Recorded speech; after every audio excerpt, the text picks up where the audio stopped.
Welcome to the Gay Buddhist Forum, where teachers from all schools of Buddhism offer their perspectives on the Dharma and its application in modern times, especially for LGBTQI audiences. These talks are offered freely to the world and made possible by appreciative listeners. If you would like to support our efforts to share the Dharma with underserved audiences, please visit gaybuddhist.org. There you can donate, find a list of upcoming speakers, or enjoy many hundreds of these recorded talks dating back to 1996.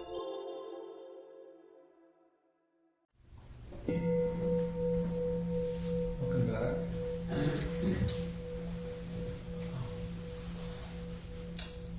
We're going to go around and say our names. I'll start. I'm George. Shanti.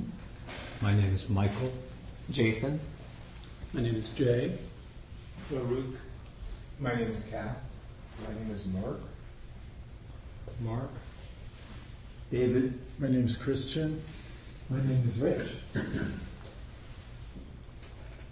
My name is Tony. Jack. I'm Larry.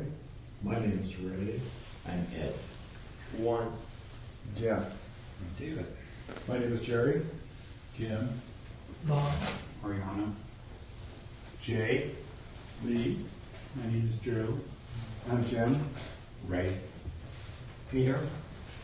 I'm Hal. My name is Paul. My name is Stephen. I am Simba. I'm Brian. And I asked this before, but a few more people came in. So is anyone here for the first time or returning after a long absence? No? Okay. Jerry Jones is going to introduce our speaker. Yes, this morning we're welcoming John Martin as our speaker. John Martin teaches Vipassana, Insight, Metta, Loving Kindness, and LGBTQI theme meditation retreats. He leads an ongoing weekly Monday evening meditation group in the Castro, teaches both an advanced practitioners program group and a dedicated practitioners group, and is a co-guiding teacher for the LGBTQ Queer Sangha at the Insight Meditation Center in Redwood City. John serves on both the Spirit Rock Teachers Council and the Governing Teachers Council. He's had a dedicated practice while being engaged in the working world and emphasized practice for daily life. He completed the SRMC IMS IRC 4-year teacher training in 2016. John served as hospice volunteer for many years, first with Shanti Project and more recently with Zen Hospice Project. Welcome, John. Thank you. Let me do a sound check on my voice. Am I loud enough? Yes. Okay. Would one person, Jay, since I know you, if my voice drops and you don't hear me, just raise your hand up, okay? Thank you. Jay and I were in Toastmasters together some years ago, so. Great to be together with Gay Buddhist Fellowship again. It's been some time since I was here, and really appreciate the long-term presence of Gay Buddhist Fellowship in the San Francisco community. Today, I thought I'd speak about wise intention or right intention. I'll use those terms interchangeably. It's a second path factor on the Eightfold Path, leading to freedom, to an unconditional freedom and happiness. And right intention has three elements. The element of letting go of things needing to be different. The element of metta, or loving kindness, and the element of compassion. You can see the emphasis on the heart qualities. In my own practice, I really feel so much of this practice of present awareness is about opening up the heart to release the heart from confusion. To see the greatest peace and happiness is not so far away at all. It's really right here, in any moment of clarity, in any moment of complete letting go. So a little story on my own practice. I started practice in 2001 and really practiced with my hair on fire. Used every vacation day every year, 7 or 8 weeks of vacation time to go on retreats, and did my sittings from home, but it was kind of disjointed in my life because I didn't bring the practice into my work life or kind of the rest of my life. I just had these times when I was very dedicated, and then those times where I kind of forgot my practice. And I came back from a 6-week retreat in 2007 at Insight Meditation Society. It was a powerful retreat, and I felt like I just had to devote myself fully to this practice. Thought I needed to drop out of the world. But I had a partner, now my husband, of 24 years, and honestly I liked my job, thought I could do good things. So it wasn't in the cards for me to become a monk, at least in this lifetime. So I decided that I had to bring the practice fully into my life. And most of all, for me, that meant bringing wise intention.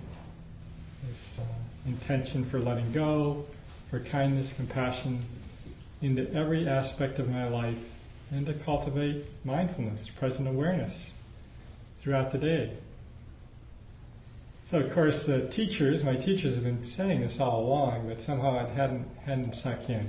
But it was a real turning point in my practice to recognize that every moment of my life is a moment of practice, to bring in this quality of wise intention more deeply, and as a result, bringing a lot more happiness into my life, into my practice at work. I think the people I worked with were a whole lot happier too. So, wise intention, right intention, recognizes that before every single action, there is an intention. We rarely catch this, but there's an intention before every action. So this morning, you had an intention to be here, to get here. So you have the intention to take transit or walk or drive to get here. And then there was the action of the transportation that got you here. There's a present intention of listening. There's an intention before every action.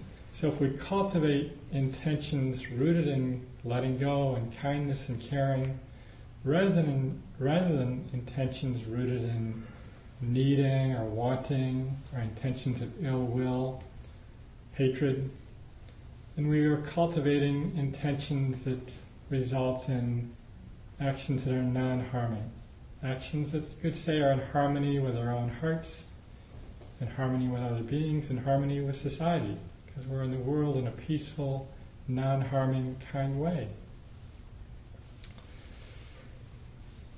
And it also connects to right view. Right view and right intention are the two wisdom path factors. At the most basic level, right view recognizes that actions have consequences without exception.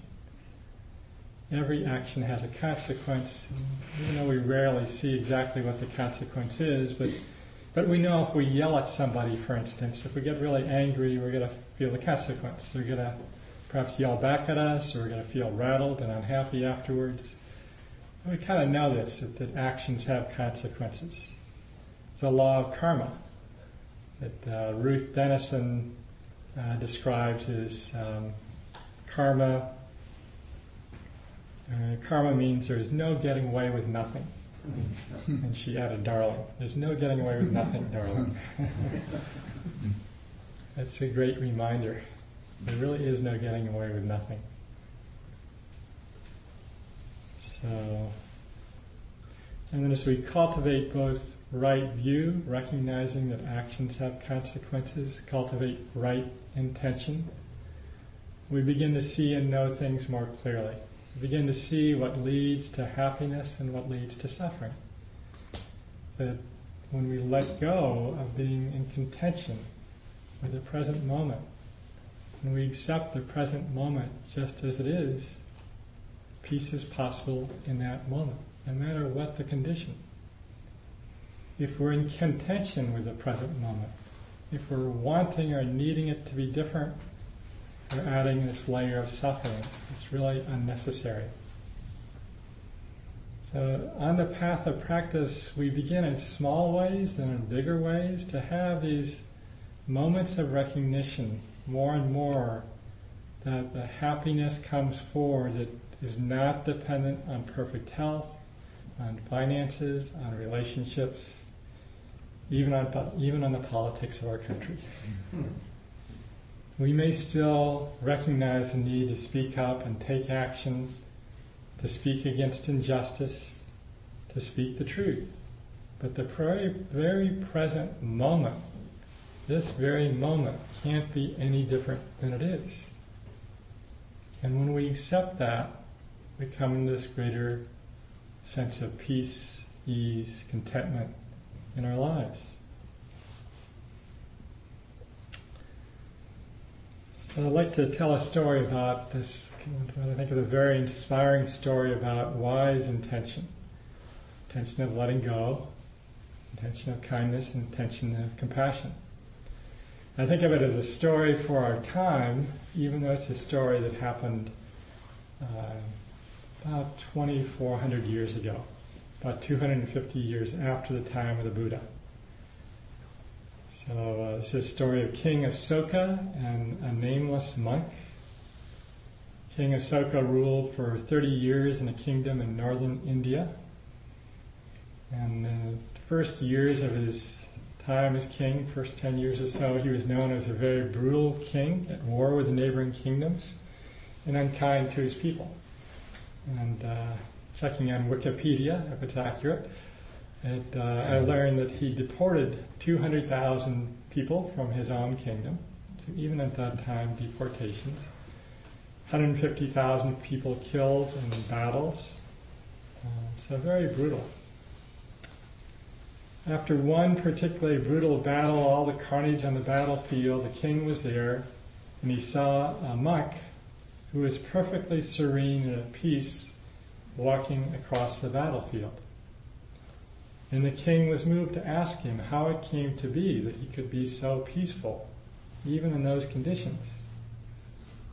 And the monk shared the Buddha's precious teachings. And I like to reflect what that monk might have done had he been caught up in wanting and needing, caught up in ill will, controlled by the forces of what are called greed, aversion, and delusion, the defilements. So the monk, can easily imagine, might have walked toward what is pleasant, maybe to the forest on the side, and just avoided seeing that. And I can identify with doing that many times in my life, seeing something unpleasant, kind of walk the other direction to avoid it. But he continued on his path, kind of unfazed by what he was seeing. He's no doubt feeling compassion for the suffering, but fundamentally accepting the present condition as it was. He could have reacted with aversion, ill will, hatred toward the king. He could have gotten angry, kind of justifiably, toward the king and said, "Look what you've done. How could you have caused this war that killed all these people?" And just shut the king off right there so that there would be no conversation. I've certainly done that before. Human condition to react that way. But the monk responded with kindness. He was kind to the king, even though he recognized the king had caused that suffering. The monk might have been controlled by delusion, basically just not seeing clearly what was in front of him. Or the force of delusion might have caused him to just ignore the king, pretend like he didn't even hear the king's words, and walk right by. Again, I've caught myself doing this, the kind of delusion. Sometimes when a homeless person speaks to me, I walk right by without making eye contact. And sometimes I recognize the pain of that when I haven't made the eye contact. But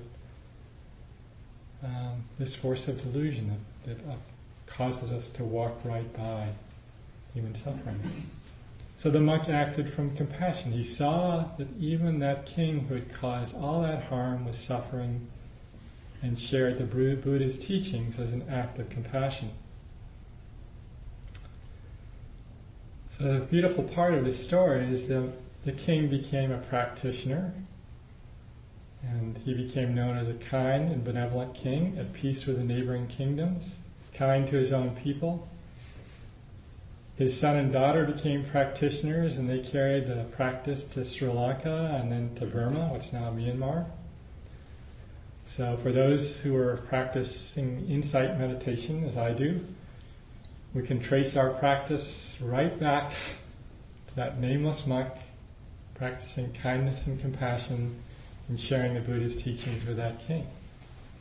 One kind, generous action carrying forward over these 2,400 years. So I am hopeful that in this time there will be someone who will have that same impact on an unnamed leader in our country. So we practice with wise intention every time we practice meditation. You may not know this, but it's a wise intention. We let go.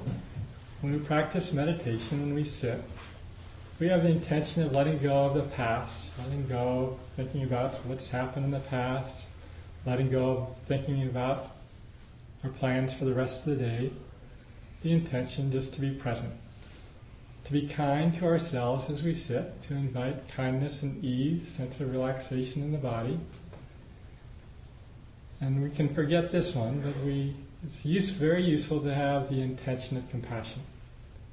To have the intention of calling forth compassion when we feel physical discomfort in the body when we're sitting, when a difficult emotion of anger or grief or sadness is coming up, to have the intention to recognize the suffering that's present. That simple recognition of the suffering is an act of compassion. So when we sit, we're really cultivating and bringing forth wise intention. And this presence that we bring forth in our meditation and then in our lives, when we practice present awareness, could really think of that practice of presence as a gift of love. It's a gift of love, of kindness, when we're fully present for ourselves, fully present for loved ones, just fully present walking down the street. Heart can really open up to make the human connection, to be more fully alive to what's right in front of us, rather than caught up in the past or the future, or thinking about what might have been or what might be. And with this, we begin to find a greater capacity of our hearts to be present for suffering, to open up, to allow the heart to purify. I like to think that if there's anything blocking the heart, if there's anything blocking the heart whatsoever, any freedom is incomplete. The practice really calls for the heart to open entirely to everything in our human experience. A quote from Sharon Salzberg from her book on loving kindness. A mind with love can be likened to the sky with a variety of clouds moving through it. Some light and fluffy, others ominous and threatening. No matter what the situation, the sky is not affected by the clouds. Not like that monk, his serenity. He was not disturbed by that battlefield. So I'll say a little bit more about each of these three elements of wise intention, and we want to make sure there's time for questions and comments too, with always rich discussion with this group. So renunciation, letting go. It's most of all letting go of the forces of greed, aversion, delusion. Just meaning letting go of wanting what is pleasant, pleasurable, wanting to push away what's unpleasant, painful, just letting go to accept the present circumstances as they are.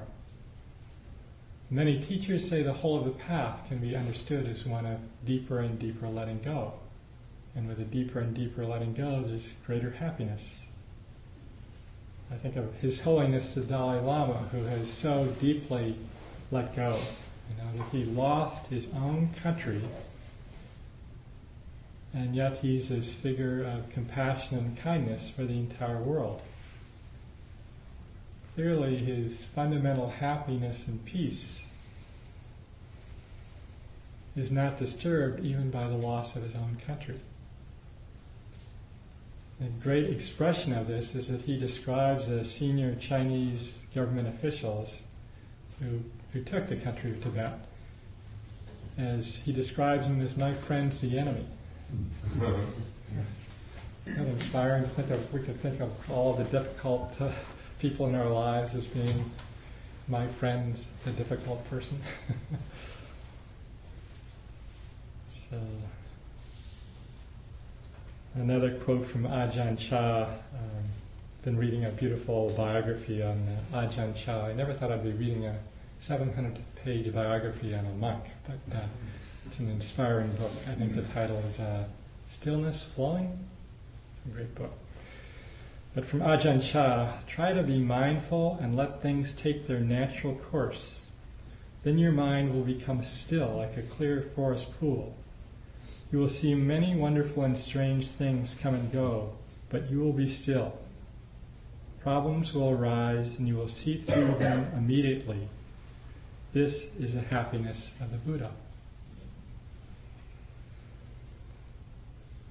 So our practice as we let go is to open to everything, to open to all of the joys and sorrows of our life, and to also open to all of the difficult stories and emotions as well. In my own practice, my personality type is a deluded type. And so my own practice is I can tend to skip over when anger or fear arises, just kind of cloud over and not see it, not be present for it. But the call of practice is to be present for all of it. So it's a continuing practice for me to catch that moment when the mind shifts to delusion, moves away from the emotion that's present, and turn back toward it. Sometimes just letting the light of awareness shine on the emotion, we can see its ephemeral and permanent nature. Maybe the fear just arises and passes. But sometimes we're really called upon to go into it more fully, to feel the fear, the anger in the body. Nothing wrong with feeling fear and anger. It's a call of practice. We have the aim of the intention of not acting and speaking out of anger and hatred. But nothing wrong with the feeling. It supports the purification of the heart. So a great quote from Thich Nhat Hanh on working with the emotion of anger. But you could replace this with fear or sadness or grief or jealousy, any afflictive emotion. So it's a bit of a long quote, but really beautiful quote. The Buddhist attitude is to take care of anger. We don't suppress it. We don't run away from it. We just breathe and hold our anger in our arms with utmost tenderness. I like to think of it just like holding a baby, just arms outstretched. Then the anger is no longer alone. It is with your mindfulness. Anger is like a closed flower in the morning. As the sun shines on the flower will bloom because the sunlight penetrated deep into the flower. If you keep breathing, mindfulness particles will infiltrate the anger. When sunshine penetrates the flower cannot resist. It is bound to open itself and reveal its heart to the sun. So we're trusting the practice, we're trusting the heart to do the work, for the heart to open, for the flower to open. When we practice letting go too, we make room for the beautiful qualities of the heart to come forth. When we're not caught up in wanting or needing things to be a particular way, we can still have plans and goals in life, but we can let go around the outcomes, kind of really open to possibility. It can be a real quality of a sense of enoughness in our own lives, a sense of not needing anything more. Even if we don't have riches or have perfect health, it can still open to this beautiful quality of, this is enough to be happy, just this. And the heart can really open to generosity, this beautiful quality of generosity that just springs forth so naturally when we're not caught up in needing. Or the beautiful quality of gratitude for whatever we might have. Just the simple things we have in our life that so opens the heart to joy, to reflect on gratitude. or compassion, or empathetic joy, the supportive joy that recognizes the happiness of others, wishes it to continue. All of these beautiful qualities come forth when we're not caught up in needing and wanting. Letting go. I just love those words, letting go. Right at the heart of a practice, letting go. And the next element is loving kindness, or metta, this quality of goodwill, friendliness, benevolence. It's not dependent on anybody else's behavior. It's just this basic wish for safety, happiness, health, and ease, recognizing all beings want this. And the Buddha's teaching was that it begins with oneself, loving kindness for oneself. So I like to invite, when I guide meditations, to always set the intention for loving awareness, for kind awareness. But this is following the Buddha's instructions. I recently read a quote from the Buddha. It was a quote in one of the books by Analayo, in which the Buddha ranks 4 categories of individuals based on the level of caring. I was really surprised by this. I probably shouldn't have been, but ranks the lowest category as a being who does not care for themselves and does not care for others. Makes sense, the lowest category. Next is one who cares for others but not themselves. And the next highest ranking above that is one who cares for themselves but not others. Interesting? And then, of course, the highest is one who cares for both themselves and for others. And I think it's consistent with the Buddha's teachings on loving kindness. The practice begins right here. No one is more deserving of our love and affection than we are ourselves. I really got it in my hospice volunteer work. I would often at the beginning go into the hospice volunteer work feeling like I wasn't worthy. I wasn't worthy to be doing that volunteer work. And I finally started in the meditation sittings when I would arrive at the hospice center saying metta for myself. And it was a way of entering into being a volunteer, starting with kindness for myself, following the Buddha's teachings. Then I found I was actually able to be more fully present for the residents and the family members, the residents who were dying, by starting with kindness for myself. When we're kind to ourselves in this way, then we can bring more kindness more naturally to the rest of the world. If we're caught up in self-hatred, self-judgment, it can be quite a bit more difficult to open our hearts to kindness to others. And when I decided in 2007 to really bring the practice into the workplace, I had the intention, I'm going to check the intention before every phone call and every meeting and make sure my intention is kindness. Maybe once or twice a day, maybe once or twice a week sometimes, I would actually remember to check it. But the more I remembered, and I would maybe remember at the end of the day, maybe remember when I woke up in the morning, it just started to create grooves in the heart and mind. So it started to come forth more naturally. This is so much of a part of our practice. We're just kind of rewiring our neurology to bring these beautiful qualities forth more naturally. But it is quite a challenge in our difficult time we live in our country to really stick with this intention of loving kindness and goodwill when there's so much hatred in our country.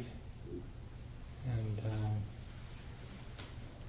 it's an edge of my own practice to be with that sense of both acceptance of the present moment being as it is, being kind to myself, kind to others, and then speaking strongly, taking actions rooted from that place of acceptance, but also understanding that things need to change. Action needs to be taken. Recognizing the deep roots of suffering and confusion of others can be really helpful. Quote from James Baldwin: "One of the reasons that people cling to their hate and prejudice so stubbornly is because they sense that once hate is gone, they will be forced to deal with their own pain." I really see this in our society. The way kind of greed and hatred has been licensed, has been empowered, and to recognize the deep pain that underlies that. So another quote that now keep going back to those last couple of years is from Martin Luther King, that we will match your capacity to inflict suffering by our capacity to endure suffering. Do to us what you will, and we will continue to love you. The intention to love every being, even when they're acting from a place of such sickness and hatred. And the beautiful quality about love is that love just loves. Sometimes love is described as standing in opposition to hatred. But really, love just loves. Love becomes the cure, the antidote for hatred. And when we really deeply cultivate love, deeply cultivate acceptance, this is when we really become lights in the world, and we can have impacts, maybe like that monk in northern India 2,400 years ago. We don't know what impacts we might have through our simple acts of kindness. So there's a new world leader, a new leader in the world that I hope will be a great leader, a young leader in Ethiopia. Anybody heard of him? Abiy Ahmed? So Abiy Ahmed was just elected this year, and he has a PhD in peace. His mother's Christian, his father's Muslim. His campaign theme was "Love Wins." And Ethiopia had some very anti-LGBTQI laws that he immediately, on being elected, called in the legislature to do away with those laws. I don't know whether they've all been done away with yet. He released a political party, the enemies in the other political party, from prison after he was elected, invited them to his house for dinner, kind of in the same vein as the way Nelson Mandela acted after taking leadership of South Africa. So inspiring to know that there are leaders in the world like that, and hopefully more coming forth. Maybe more coming forth on Tuesday. I just read in the New York Times today there's 26 LGBTQI candidates running for Congress and Senate this year, and I think over 230 POC candidates for House and Senate seats. So great news. And then the third element is compassion. Third element of compassion. Compassion being defined as a spontaneous response of the heart to suffering and the wish for it to end, kind of a quivering of the heart. And compassion is to really emphasize bringing this forth in practice both on the cushion daily life. Like the simplest recognition of just, I'm suffering. It just shifts things, provides some space, opens the heart up a little bit. When we're caught up in a story, maybe feeling anger or sadness, just, I'm suffering. Maybe you can even connect with that feeling now. My teacher, Sylvia Borstein, who's spoken here a couple times, my first time here was when Sylvia spoke here probably in 2005. She was my teacher for many years, and Sylvia says that she says to herself when she's practicing meditation, and and in her daily life, when her mind gets caught up in something, she says to herself, "Sweetie, you're suffering. Relax. Take a breath." You could try out your own version of that.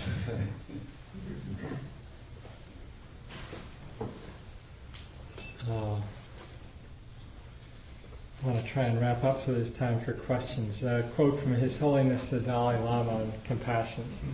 A mind committed to compassion is like an overflowing reservoir, a constant source of energy, determination, and kindness. This mind can be likened to a seed. When cultivated, it gives rise to many other qualities such as forgiveness, tolerance, inner strength, and the confidence to overcome fear and insecurity. Just a little story on compassion. I recently saw a friend who lives in another part of the country, but just ran across him on the street and asked how he was doing, and he said he'd just seen the doctor, and the doctor said he was doing well, which of course raised concern for me. Why were you at the doctor? Was there something going on? And he said, well, I just donated a kidney to a friend who was otherwise going to die if he didn't have a kidney transplant. That's a great act of compassion and generosity. And my friend who donated the kidney is a practitioner, and he told me how he had been reflecting on the Buddha's instructions on contemplation of death, because he had a lot of fear and insecurity going into the surgery, and but that gave him strength. So it's consistent with the Buddha's teaching that the compassion gives rise. His Holiness Dalai Lama's instructions on compassion. Compassion gives rise to confidence to overcome fear and insecurity. Kind of this greater capacity of the heart to act from a place of compassion than we might have ever thought possible.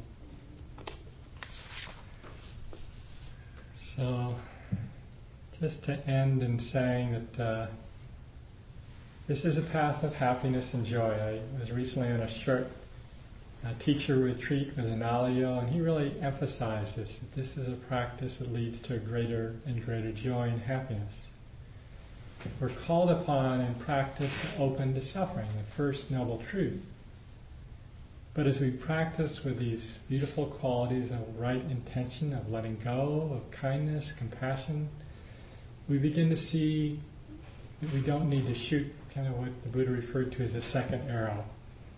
When we are in contention with the present experience, when we cling to wanting or needing things to be different, then we really suffer. In any moment that we let go entirely of needing anything to be different, let go of clinging, there's a moment of peace. It's that close, it's that immediate. The peace that we're looking for is that immediate. And the tool of mindfulness, of present awareness, that allows us to see when we're caught in reactivity, and just in a moment of connecting to the heart, of letting go with kindness, compassion, can open to great peace. And the more and more we practice in this way, the more we kind of recondition our hearts and minds to recognize what leads to this greater happiness. And close from a quote from Bishop Desmond Tutu from the Book of Joy, that beautiful book, and the meeting between His Holiness the Dalai Lama and Desmond Tutu. We are meant to live in joy. This does not mean that life will be easy or painless. It means that we can turn our faces to the wind and accept that this is a storm we must pass through. We cannot succeed by denying what exists. The acceptance of reality is the only place from which change can begin. So, thank you for your attention. Thank you for your practice and presence in the world. It's maybe a great gift for others in a way you may not even know about. So, I wanted to have more time, but I think we have 7 minutes or so. We have about 5 minutes. About 5 minutes? Q&A if you want. Questions, comments? Yes? I was wondering if you could talk about cultivating what you said, my friend, the enemy. Mm-hmm. I have a hard time in the world because there's such a strong division between what we like and we don't like, and that would be a great support to have that capacity. You know, it may not be possible or realistic to think that you could right now say that about certain leaders in the country. That person is my friend, the enemy, or my friend, the difficult person. But the kind of the opening is to begin to recognize that all beings, no matter how confused, and of how sick they may be, because ultimately hatred is an illness. Hatred is a sickness. That all beings fundamentally want safety, happiness, health, and ease. All beings, even those beings who are causing great harm. And just to make that connection, is some connection, some human connection to make.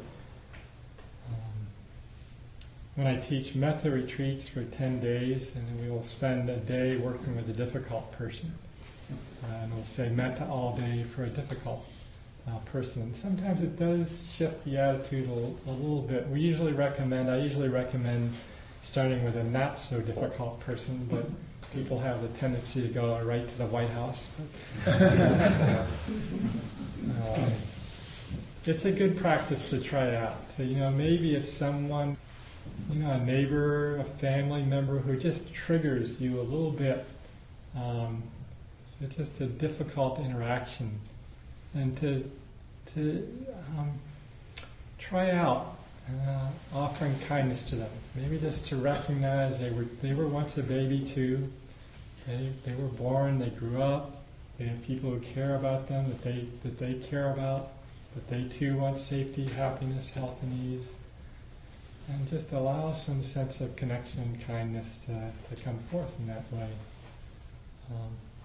Kind of bring some sense of experimentation to it. Yes? I liked your comment about staying in the present. I was having an argument with my brother, who is of a different political belief than I am. And it got very, very, very loud for about a minute. And I didn't think consciously, but I caught it, and I stopped, and I said, well, we just have to agree to disagree. Mm-hmm. And there was a pause, and then my brother came back so gently, I was just shocked, because I think he was glad to be shaken out of be shaken into an awareness that we were really at a stand. We were both trying to convince each other of something that wasn't going to happen.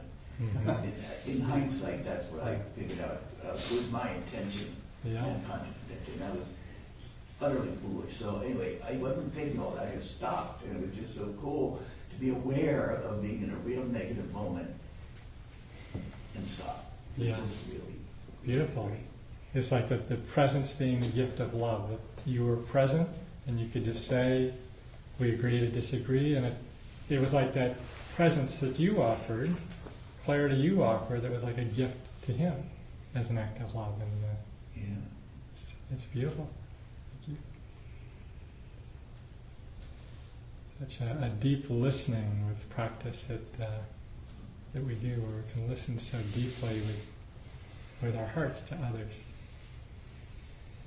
I was just thinking of a quote from Mother Teresa that a reporter asked her, "What do you do when you pray?" And she said, "I listen." And the reporter said, "What does God say?" "God listens."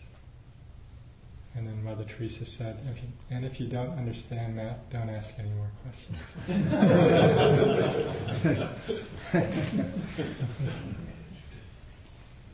Thank you, John.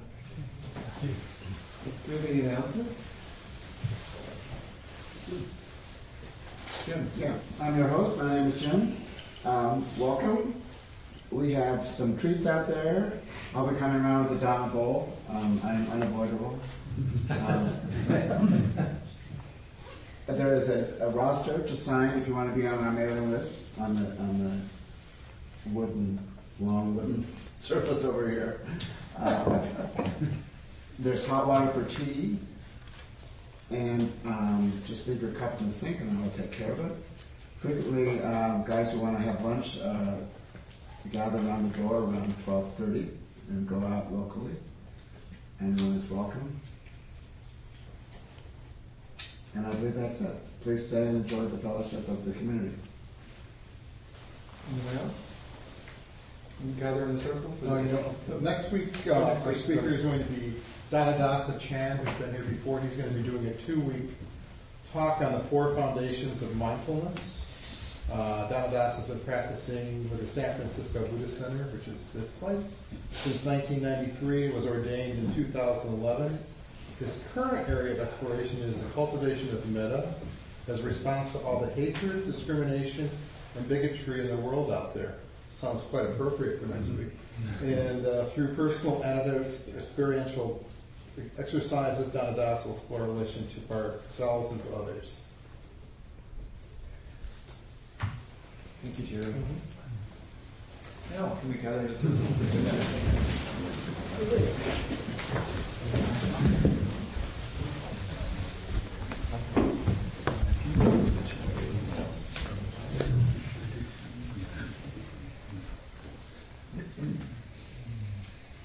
By the power and truth of this practice, may all beings have happiness and the causes of happiness.